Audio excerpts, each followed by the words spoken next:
ज़बरदस्त काम किया है हमारे बहादुर बेटों ने कि 6 जहाज गिरा दिए एक ही झटके में। तो राशिद इस तरह की चीज़ें बहुत लाइक करता था और उसको एयरफोर्स ज्वाइन ही थी कि मैं डॉग फाइट कर सकूँ और इंडिया के जहाज गिरा सकूँ। तो वो उसके लिए बहुत ही अच्छी चीज़ थी। अंजुम साहब, जैसे हम बात भी कर रहे थे कि जो शोहदा की फैमिली में जो होती है ना, सिर्फ ये नहीं कि जो शहीद होते हैं वो चोज़न वन होते हैं, वो ख़ास मकसद के लिए पैदा किए जाते हैं। जो उनकी फैमिलीज़ होती हैं, जो उनकी माएँ भी होती हैं ना, वो भी चोज़न वन ही होती हैं, क्योंकि अल्लाह पाक ने उनकी गोद को चुना हुआ होता है कि वो ऐसे सपूत हैं जो कि आगे मुल्क के लिए अपनी जान कुर्बान कर दे। तो जब लोग आपको, क्योंकि देखिए अब उनकी शहादत को भी टाइम हो गया, लेकिन आज भी याद करते हैं, जब तक पाकिस्तान ज़िंदा है, दुनिया में पाकिस्तान का नाम लेने वाले लोग ज़िंदा हैं, हम राशिद मिन्हास की कुर्बानियों को याद करते रहेंगे। तो ये जो एफिलिएशन है, ये जो लोग याद रखते हैं, ये जो लोगों की मोहब्बतें हैं, इनके बारे में क्या कहना चाहेंगे? बहुत ही कौम करती है हमारे लिए, जो भी राशिद का नाम लेते हैं सारा हमारे काम हो जाते हैं। इतने इज्जत करते हैं राशिद की, और वो हमारे लिए बहुत बड़ा, क्या कहते हैं, जब वो शहीद हुआ था तो ये बहुत बड़ा लोगों ने सारा हमारा काम शेयर किया था ना, उससे बहुत हमें फर्क पड़ा था। तो we are very proud of, और जाहिर है, और जब लोगों को पता चलता है कि मैं राशिद मिन्हास का भाई हूँ तो बहुत इज्जत करते हैं और बहुत ज़्यादा, तो बहुत ही खुशी होती है। और अनसर, आप तो चले उनके छोटे भाई हैं, लेकिन जो फैमिली में जो और बच्चे हैं वो कितना खुश होते हैं? ऑफ कोर्स जब हमारी हिस्ट्री में, हमारे चैप्टर्स में, हमारे निसाब में उनका नाम हमेशा रहेगा, तो बच्चों की फिर क्या? और जब स्पेशली जब पिछले साल था तो आपके घर में बच्चों का उस वक्त क्या रिएक्शन था? बहुत वो खुश होते हैं और वो यकीन नहीं करते कि इतने बड़े नाम कि हम वो रिश्तेदार हैं। बहुत खुश होते हैं सर। बहुत शुक्रिया जी, बहुत शुक्रिया जी। अंजुम मिन्हास साहब, राशिद मिन्हास साहब शहीद के भाई हमारे साथ मौजूद थे और हमारे बड़े एजाज़ की बात है। वही देखिए बात ना, नाम की निस्बत आप देखें कि हम शहीद राशिद मिन्हास साहब के भाई भी हमारे शो में आए तो हमारे लिए बड़े एजाज़ की बात है। तो ये शोहदा की फैमिलीज़ का ये डेकोरम होता है, ये रिस्पेक्ट होती है, इज़्ज़त होती है। जनाब हमें है SSSP सुहाई अजीज़ साहिबा ने भी, हम आपको भी अपने शो में खुश आमदीद कहेंगे। हमारे बाइसे फ़ख्र है, हमारी कौम की प्यारी बेटी। मैंने एक सवाल किया था तौसीक भाई से जी कि फ़नकार बरादरी का कितना बड़ा हाथ होता है, उनकी कितनी जिम्मेदारी होती है कि ऐसा कोई भी मुश्किल जब टाइम आए, क्योंकि देखिए आपने भी कौम को और जो है ना हमारे जो लोग उनको मुत्तहिद करके रखना है, तो कितनी रिस्पॉन्सिबिलिटी आप फील करती हैं साथिया? 2005 में जब ज़लज़ला आया था, अगर आपको याद हो, तो उस वक्त जिस तरह फ़ख्र आलम और हम सब निकले थे, तौसीक भाई साथ थे हमारे, जी सब निकले थे, और जिस तरह, और आप सोचिए यहाँ से लोग ट्रैवल करके, यहाँ से तो हमने लोगों के घरों से जाके राशन और घरों से जाके चीज़ें इकट्ठी करके और फिर वहाँ तक जाना, वहाँ का इवन तो इस्लामाबाद में जो हुआ था उसमें हम लोग वहाँ पहुँचे थे। तो लोग बड़े हैरान थे कि ये आर्टिस्ट लोग भी कि ये वाले काम कर लेते हैं, ये इस तरह की भी चीज़ें। तो ये आहिस्ता आहिस्ता फिर लोगों को एहसास हुआ कि ये है जो एक जगह, क्योंकि सॉफ्ट इमेज है ना हमारा, कि जो लोगों को एक जगह लेकर आ सकते हैं। और अभी भी आप देखेंगे पिछले साल की जितने आर्टिस्ट बरादरी है, आप अगर उनकी लाइव ट्रांसमिशन देखें, उनके इंस्टाग्राम से, उनके यूट्यूब से, वो क्या थी? वो सिर्फ मोटिवेशन थी कि अपने मुल्क को सलाम करना। मैंने तो जिस दिन अफगानिस्तान में हमला उस दिन उठते सबसे पहले मैं कहता सलाम मेरी पाक फौज को, मैंने सबसे पहले मैं लाइव गई। मैं कहा क्योंकि ये पहले बनता है, बिल्कुल पहले मेरा मुल्क, उसके बाद मेरी सारी खुशी। साथी जी देखिए यही चीज़ याद रखी जाएंगी। आज अगर मलकियत नूरजहां को याद करें, वो उसी वजह then and there she used to go, और वो उसके बाद फिर जाके जिस तरीके से रेडियो पाकिस्तान में जाके नगमे गाती थी और वो नगमे सुनते थे हमारे जो फौजी जवान, तो उनका जोश वलवला और था। ये मैं आपसे भी जानना चाहूँगी सुहाई, क्योंकि अभी हम उस फीलिंग से बाहर नहीं आ पा रहे कि जो एक साल पहले जो सारी सिचुएशन चल रही थी, और इस वक्त अगर मैं आज के दिन की स्पेसिफिकली बात करूँ तो बहुत से लोग परेशान भी थे कि पता नहीं क्या होगा, लेकिन जब जवाब दिया तो ठीक ठाक जवाब दिया। तो आप बताएं, being a part of the forces, आपकी क्या जज्बात थे? बिल्कुल हमारे बहुत अच्छे जज्बात थे, और यही लम्हा था कि जब हम बहुत प्राउड फील करते हैं अपने मुल्क का, अपने लॉ इन्फोर्समेंट एजेंसीज़ का, अपनी पाक आर्मी का, कि हमारे मुल्क की तरफ कोई मेली आंख से नहीं देख सकता, क्योंकि अल्हम्दुलिल्लाह we are a nuclear power. और सबको पता है कि पाकिस्तान की जितने भी इंटरनल मसले हों, लेकिन जब बात आती है पाकिस्तान की सालमियत के ऊपर तो फिर हम पूरी कौम बन के खड़े हो जाते हैं और किसी दुश्मन की हिम्मत नहीं होती कि हमारे मुल्क की तरफ मेली आंख से देखे। और सिंध पुलिस ने उसमें बहुत अच्छा किरदार अदा किया था। बहुत सारी लॉजिस्टिक सपोर्ट होती है, बहुत कुछ होता है जो कि आपको ड्यूरिंग दोज इम्पॉर्टेंट डेज़ आपको पूरे मतलब पब्लिक को संभालना होता है, साथ साथ क्राइम लॉ एंड ऑर्डर देखना होता है। And I think Sindh police जो है प्लेड पिवटल रोल। और उस टाइम मेरी पोस्टिंग थी ट्रैफिक में। तो आप यकीन करें कि सारी मशीनरी इंक्लूडिंग अगर कोई ट्रैफिक में है, कोई स्पेशल ब्रांच में है, कोई CTD में, मुख्तलिफ विंग्स जो होते हैं, सब ने अपना किरदार अदा किया और अपने वतन से बहुत मोहब्बत का इजहार भी किया जब हम एफर्ट्स पुट करते हैं ऐसा करने में। तो मैं मज़ीद इस गुफ्तगू को बढ़ाऊंगी, लेकिन मुझे यहाँ पे एक छोटी सी ब्रेक लेनी है।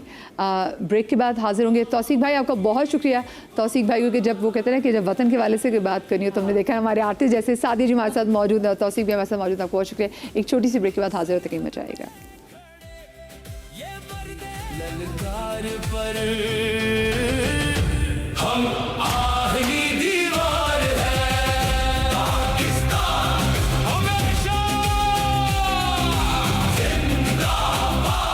Welcome back after the break. और आज हम सेलिब्रेट करें इंशाल्लाह, पूरा जो हमारा हफ्ता है हम सेलिब्रेट करेंगे अपने मार का हक। और बहुत ज़रूरी है क्योंकि देखिए हम फिल्म्स बना के नहीं लोगों के सामने रख देंगे कि जी हमने, और अपनी झूठी फ़तह को सेलिब्रेट करने के लिए हमें ज़रूरत नहीं कि हम ऐसी कोई प्रोपेगेंडा वाली फिल्म्स बनाए या हम जोश के हवाले से बात करने के लिए फिल्म्स बनाए। हमने जो किया है वो तारीख़ के पन्नों पे हमेशा रहेगा, रहती दुनिया में हमेशा जब याद किया जाएगा कि एक पाकिस्तान को जब भी किसी ने मेरी निगाह से देखने की कोशिश की तो उसका हाल कैसे किया गया। मैं जैसे कि बार बार इस पर बात करी, वो चाहे वो हम नंदू की मिसाल ले लें। और मैं एक बात पे ना मैं बहुत massive, I have massive respect for the forces कि मैं, और मेरा एक पुराना एक शो था तो उसमें और शफात, क्योंकि शफात और मेरा हम दोनों का बड़ा एक सेंस ऑफ ह्यूमर भी है तो हम बहुत रिकॉर्ड भी लगा रहे थे, हम हंस रहे थे हम अभिनंदन की बात करके। तो जो हमारे सामने जो फोर्सेस के लोग बैठे थे, मैंने कहा देखिए आप लोग इसको इतना मजाक ना उड़ाएं, वो भी अपने मुल्क की हिफाजत के लिए जो कर रहा था। हाँ, बट फैक्ट्स। और मैं कहूँ कि ये बात ना एक पाकिस्तानी फ़ौजी जवान ही कर सकता है, पाकिस्तानी सपूत ही कर सकता है कि मतलब उसके अंदर वो उसको पता है कि अगला काम कर रहा है तो वो डिसरिस्पेक्ट नहीं कर रहा। वो कह रहे वो भी काम करे। तो और मैंने कहा भाई जीत गए, एक ही दिल है, कितनी बार जीतेंगे। तो कुछ वो वाली एग्जाम्पल हमारे साथ होगी थी। सर ये मुझे बताएं कि आप लोगों की तरबियत में सबसे अहम चीज़ें क्या हैं कि आप लोग दुश्मन को डिसरिस्पेक्ट भी नहीं करते। जब हमने नंदू को चाय पिलाई, नंदू आया, मैं तो कहूँगी नंदू उसको, नंदू आया, नंदू ने चाय पी, नंदू ने चाय की तारीफ़ की, नंदू को हमने नहला धुला के अच्छे सारे कपड़े पहना के, और वो जब वो गया तो उसकी चाल से भी देख सकते थे कि कोई ऐसा नहीं आप कह सकते कि वो किसी से इंजर्ड हो। नहीं, यही अगर हमारा कोई होता, हमारे तो मजलूम भी कोई पकड़ा जाए, मतलब चिड़िया भी मुझे उड़ के चली जाए, कबूतर बदनाम है, कबूतर चले जाए तो कबूतर का भी वो हाल कर देते हैं। तो सर ये हमारी तरबियत में सी क्या चीज़ है कि हम डिसरिस्पेक्ट नहीं करते, जो डिसरिस्पेक्ट करने का आंसर है वो नहीं करते। हाँ ठीक है, जवाब बहुत अच्छा देते हैं पर डिसरिस्पेक्ट नहीं करते हैं। जी किसी भी प्रोफेशनल इदारे में ये इनबिल्ट होता है। देखिए आप जिस प्रोफेशन में हैं, आप भी यकीनन अपने जो काउंटर प्रोफेशनल में आपके किसी और भी मुल्क के जो इस प्रोफेशन के लोग होते हैं, आप उनकी मजबूरियां समझते हैं, उनकी मजबूरियां भी समझते हैं, उनको जिस वो माहौल में काम कर रहे हैं उसको भी समझते हैं। तो डेफिनेटली आप उनको एज अ मीडिया पर्सन एक डिफरेंट रिस्पेक्ट दे सकते हैं जो शायद हम नहीं दे सकते। तो इसी तरह से हमें भी अपनी बाउंड्रीज़ का पता है, हमें भी अपनी रिस्पॉन्सिबिलिटीज़ का पता है। तो हम भी ये समझते हैं कि डेफिनेटली जो दूसरे मुल्क का है वो भी अपने तौर पर वो भी जान देने के लिए आ रहा है, अपने वतन की हिफाजत के लिए आ रहा है। तो वो भी वो जिस इन्वायरमेंट में है, वो गवर्नमेंट का, पॉलिटिशियंस का, उसमें 10 तरह की खामियां हो सकती हैं, मगर वो शख्स जो है वो अपनी हिदायत पे अमल कर रहा है जो उसकी ड्यूटी है। तो डेफिनेटली किसी भी बंदे को जब टेलीविजन पे देखें, किसी भी चाहे वो हमारा बंदा किसी हमसाया मुल्क में जाके किसी शो में अगर बैठता है तो उसकी गुफ्तगू में ज़मीन आसमान का फ़र्क होता है। और जो वहाँ के ऐसे ही जो अफवाज के जो लोग होते हैं, जब वो बैठे थे उनकी गुफ्तगू में जो जहर, गटर और जो नफ़रत उबल रही होती है, तो वो देख के फिर ये बंदा सवाल तो करता है ना कि भाई हमें कौन से जो ऐसे ज़बरदस्त इंजेक्शन लगे हुए कि हम रिस्पेक्ट का दामन हाथ से नहीं जाते, उनको नहीं लग पाई ये इंजेक्शन। हाँ, ये समहाउ द अदर उस माशरे में हेट्रेड बहुत ज़्यादा है। एक कॉमन पाकिस्तानी के जहन में वो कुछ नहीं भरा जाता जो वहाँ पे कॉमन इंडियन के जहन में भरा जाता है। हम जोश जज्बे की बात कर रहे थे, एक दो बातें करना चाहूँगा। MM आलम मरहूम हर एक उनको जानता है माशाल्लाह, बहुत बड़े कौमी हीरो थे जिन्होंने 5 जहाज़ मिनटों के फासले से गिराए। मेरी उनसे मुलाकात रही। जैसे हम शहीदों की बात करते हैं ना, इस तरह के हीरो भी पैदा होते हैं, वो भी बनते नहीं, वो पैदाइश से होते हैं। उनकी एक अलग शख्सियत थी, छोटा सा स्ट्रक्चर था, मगर अपेरेंटली वो इतने कोई, मगर उनकी बातों में इतना वज़न होता था, इतनी कन्विक्शन होती थी कि मैं आज तक नहीं भूलता। मैं उनसे उनकी वफ़ात से 2 दिन पहले मिलने हॉस्पिटल गया, PNS शिफा में वो एडमिट थे। तो यकीन कीजिए वो पहले ही छोटे स्ट्रक्चर के थे, वो कोई बेड के क्वार्टर में पड़े हुए थे, छोटी सी बॉडी, क्योंकि काफ़ी दिनों की बीमारी चली। उन्होंने मुझे देखा और मुझे पता चला कि जी मैं एयरफोर्स से आया हूँ उनसे मिलने, तो उन्होंने मुझसे हाथ थोड़ा सा बढ़ाया, मिला है। आप यकीन नहीं करेंगी, मैं आज तक उस गिरफ्त को नहीं भूल सकता जो उस शख्स की थी कि जिसके 2 दिन की ज़िंदगी रह गई थी और जो महीनों बीमारी से लड़ रहा था। उन्होंने जिस मजबूती से मेरा हाथ पकड़ा और पकड़े रखा, वो गिरफ्त आज तक मुझे अपने हाथ पे महसूस होती है। तो जोश व जज्बा इसको कहते हैं, समझ इसको कहते हैं। मैंने शुरू में एक बात की थी कि मुझे सरप्राइज़ नहीं हुआ इस फतह पे। हाँ। मैं उसको थोड़ा सा एक्सप्लेन करना चाहूँगा। जो कुछ उस मार्के में हुआ और पाक फ़ज़ाइया ने किया, वो यकीन जानिए, आप हम सब के लिए जो थोड़े से अंदर की बातें नहीं जानते, वो समझते हैं कि हाँ चलो एक अच्छी फोर्स थी, उसने अच्छा काम कर दिया। एक सीरीज़ ऑफ इवेंट्स है। एयरफोर्स में एक अच्छी बात यह है कि अपने रिटायर्ड लोगों को बहुत ऑनर करती है हमेशा, और उनको बाखबर भी रखती है। तो मुझे कई दफ़ा इवन रिटायरमेंट के बाद भी एयरफोर्स में इस इवेंट से पहले जाने का मौका मिला, उन जगहों को देखने का मौका मिला। यकीन जाने पिछले 3-4 air force has been evolving throughout माशाल्लाह। हमारे जितने चीफ्स, जितने लोग रहे हैं, वो अच्छी बात यही है कि एयरफोर्स को हर गुजरा हुआ या आने वाला आज जो है गुजरे हुए कल से हमेशा बेहतर होगा। Very updated. तो वो आहिस्ता आहिस्ता तरक्की, और इन 3-4 सालों मैंने खुसूसी में प्रेजेंट लीडरशिप की बात करूंगा, एक extremely visionary leadership, very very capable leadership, जिन्होंने अपनी रिसोर्सफुलनेस के तहत एयरफोर्स को उन दिनों में उठाया है जिन दिनों में हम इकोनॉमिक प्रेशर का शिकार थे बहुत ज़्यादा। 2022-23, 21-22-23 की मैं बात कर रहा हूँ, जबकि बहुत बड़े बड़े इकोनॉमिक चैलेंजेस थे। उस दौर में एयरफोर्स की वो एक्विजिशंस हुई हैं जिन तमाम एक्विजिशन ने अब काम किया है, चाहे वो J-10Cs हों, चाहे हमारे हाईमैड मिसाइल्स हों, चाहे हमारी रेडार्स हों, चाहे जो भी हो, वो तमाम चीज़ें UAVs हों, उस विजनरी क़यादत ने उस दौर में हासिल की हैं जब ये सब कुछ पॉसिबल बहुत करना मुश्किल था। और मैं जब गया हूँ तो मैंने एयरफोर्स इन 3-4-5 सालों में बिल्कुल मुख्तलिफ देखिए, इतनी माशाल्लाह in terms of fusion, in terms of integration, in terms of availability of information, वो इतनी एडवांस्ड है कि जो कुछ हुआ मेरे लिए अचंभा नहीं था। पता ही था कि मतलब यू न्यू इट, अगर कोई अटैक करेगा तो बहुत ज़्यादा आप लोगों के साथ वर्स्ट हो सकता है। सो मुझे बताएं, देखिए अगर हम एक तरफ से बॉर्डर्स के हमारे जवानों की बात करें, एंड देन फिर हमारे पाकिस्तान में हमारी जो अंदरूनी जो हमारी फोर्स है, जो हमारी पाकिस्तान की पुलिस है, ये कोई भी ऐसा जब वाक़या होता है तो हम देखते हैं कि सब एकदम साथ हो जाते हैं।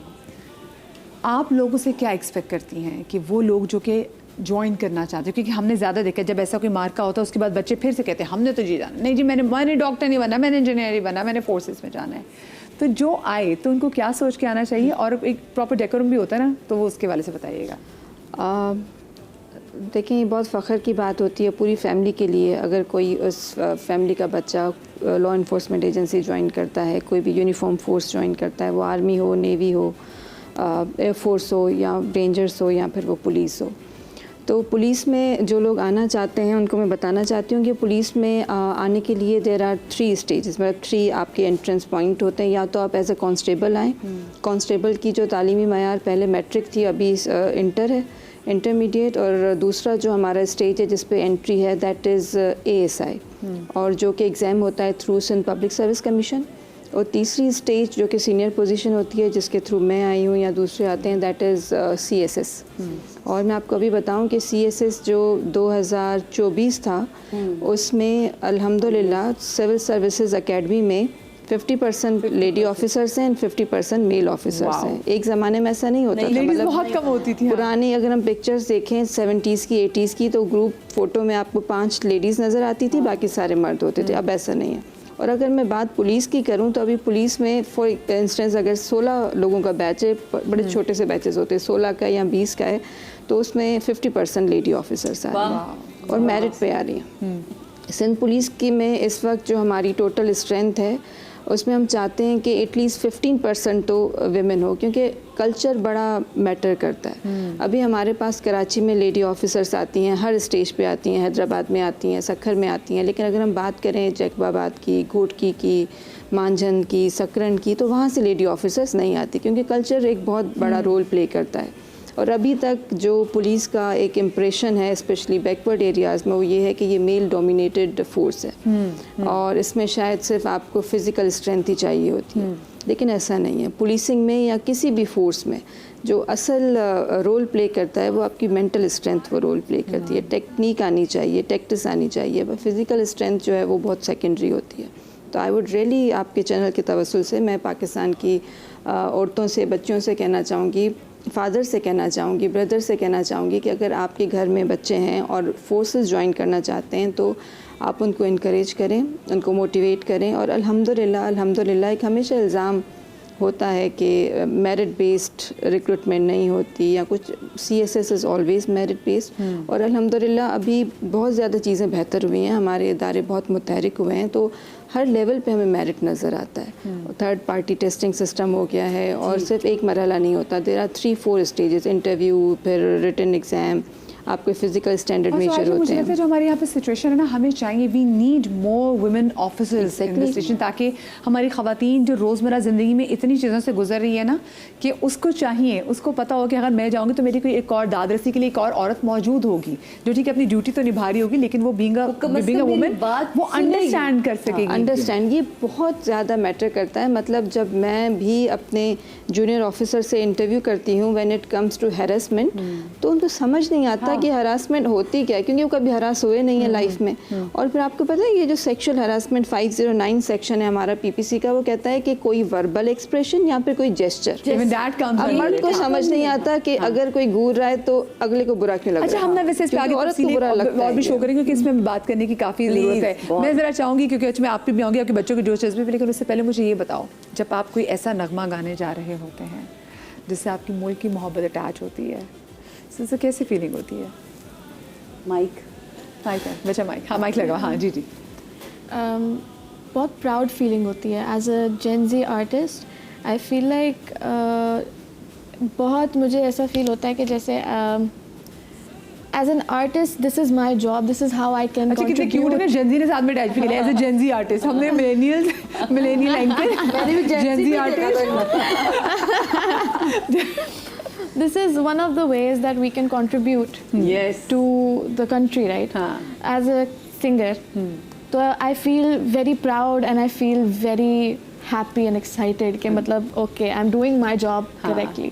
अच्छा, आप बच्चों की बात करती हैं समिया, कि वो जो बच्चे जिस तरीके से, जब पिछले साल जब भी सारा मार का हक जब चल रहा था, बुनियादी मरसब जो ऑपरेशन चल रहा था, तो बच्चे जब आवाज़ें सुनते थे, बच्चे टेलीविजन देखते थे, बच्चे क्या कहते थे? अच्छा, उस वक्त क्योंकि ग़ज़ा में भी चल रहा था तो ये एक नॉर्मल रूटीन था कि हमें न्यूज़, अच्छा मैं मोबाइल देखना हमें ज़्यादा पसंद है, तो टीवी के ऊपर तो बच्चों की वजह से यूट्यूब चैनल और बाकी चीज़ें लगी हुई होती हैं, उनके कंटेंट चल रहे होते, तो हमारे पास ज़्यादा टाइम मोबाइल पे होता है, तो ग़ज़ा की स्टोरीज़ आती थी तो बच्चे देखते थे। तो पहले तो शुरू में मैंने छुपा ली, जैसे कि आम पाकिस्तानी माएँ जो होती हैं अपने बच्चों से चीज़ें छुपा लेती हैं, लेकिन फिर मैंने देखा है कि नहीं, ये अब वो दौर है कि जिसमें हमें अपने बच्चों को मेंटली प्रिपेयर करना है कि कल को ये हमारे साथ भी हो सकता है। और जब हम ये बता रहे थे तो उसी दौरान ये पाकिस्तान और इंडिया की जो जंग है वो उस पर आगाज़ हो, जब आवाज़ आती थी किसी ज़ोर से किसी चीज़ की भी, नॉर्मली जैसे कि गाड़ी की आवाज़ है, कोई साइलेंसर की आवाज़ है, तो उसमें मेरा बेटा कहता था कि क्या मम्मा हम मर जाएंगे, क्या हम पे बम गिर रहा है, और ये जो एकदम से लाइट है जो वो आ रही है, तो क्या वो ये कोई आग है, क्या चीज़ है, क्योंकि वो छोटा है, 5-6 साल का है। तो मैं कहती थी कि हाँ बेटा, अगर हमें मरना होगा तो, बल्कि उस पर मुझे मेरे हस्बैंड से भी डांट पड़ी कि तुम्हें कैसी बातें उनको बता रही हो, तो मैंने कहा उनको मेंटली प्रिपेयर होना है, क्योंकि मुझे नहीं मालूम है कि ये जंग और कितने दिन जाएगी और कितनी सीवियर हो जाएगी, और अगर हो सकता है कि अगर हम गिरे अगर हम पे बम गिरा, 2 लोग बच गए तो अपने आप को सर्वाइव कैसे करेंगे? तो हमें इनको बताना पड़ेगा। लेकिन जब पाकिस्तान की जब फतह हुई तो जब हम लोग स्टेटस अपडेट कर रहे थे पाकिस्तान जिंदाबाद, और हरा रंग जो है वो हमेशा सब रंग होता है और पाकिज़गी का रंग होता है और फ्रीडम ऑफ लाइफ है, तो मतलब ये वो वर्ड्स थे कि जिसपे बच्चों के अपने स्कूल के अंदर भी जो कंपोजिशंस आई और जो उस साल वो सिर्फ इसी बारे में थी, तो ये बच्चों के अंदर जज्बा पैदा करना बहुत ज़रूरी था। कि हम जब बड़े हुए तो हमारे पास सिर्फ हड़तालें होती थी डिफरेंट पॉलिटिकल पार्टीज़ की, जब तो हम लोग कहते यार अब टेस्ट है, कल ही हड़ताल हो जाए, जान छुट जाएगी। लेकिन अब हमारे बच्चों की चीज़ें चीज़ें मुख्तलिफ हैं। लेकिन बीइंग अ मदर अच्छी बात है कि वक्त हमारा जो बहुत कम वक्त ख़त्म होने वाला, आप सबको बहुत ज़्यादा शुक्रिया। लेकिन अच्छी बात है कि हमारे बच्चे घरों में सुकून की नींद से सो रहे हैं, उनको पता है कि कुछ भी हो जाए तो हम जैसे कहना कि खुदा ना खासे किसी कुछ हो जाए तो बाकी लोग सर्वाइव कैसे करेंगे, इसकी नौबत नहीं आनी, क्योंकि हमें बहुत अच्छे तरीके से प्रोटेक्ट किया। सर आखिर जी इकबाल का एक शेर है, मैं सुनाना चाहूँगा, 2 शेर है कि उस कौम को शमशीर की हाजत नहीं रहती वो जिसके जवानों की खुदी सूरत फौलाद, क्या शाही कभी परवास से थक कर नहीं गिरता, पुरदम है अगर तू तो नहीं खतरा उफ्ता। बहुत खूबसूरत। और इसी से मैं आपसे इजाज़त लूँगी। अपना ख्याल रखिएगा, शाद रहिए, आबाद रहिए। अल्लाह पाक आपको औलाद के गम से महफूज रखे। पाकिस्तान जिंदाबाद।